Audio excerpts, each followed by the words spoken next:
This is Fuji Acros II. First, let's take it out of the box, then I'm going to show you how to load it into some cameras. I'm going to give you a couple tips on how to use it well, and then I'm going to show you 5 photos that I took with this stock so you know what to expect from it.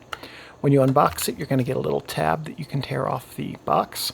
Here's what it looks like inside of the plastic container that it comes in. These are really useful if you save them.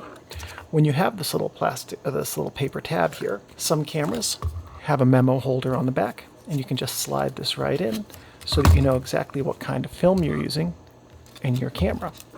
This is a standard 35mm roll of film, 36 exposures. 100 is the speed. That's the ISO. ASA and ISO are the same thing, so if you're using an older camera that has ASA, it's 100. To load it into an automatic film camera, all you have to do is open up your film camera's back, like this. You can see over here that this is where the film loads. Some cameras are going to have some metal pins here for reading the DX code, which allows the camera to know exactly what ISO film you have.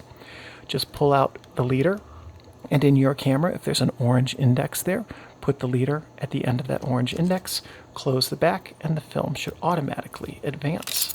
In a manual film camera, what you're going to do is lift up the back of the film release here, and you'll see inside of the camera. Next, you're going to drop your roll of film in here, pull out a leader. You're going to fit it into the take-up spool here, just like that. Advance the film. Do that a couple more times. Close the film back.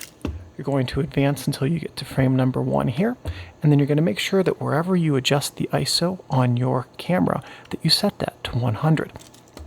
My best tip for using Fuji Acros 100 is that it's a pretty good film for capturing good shadow and highlight details. I tend to shoot it at box speed and expose for shadows, and that gives me a pretty good result when it comes to getting highlights and shadows. Now, here are 5 photos I've taken with Acros II so you know what to expect.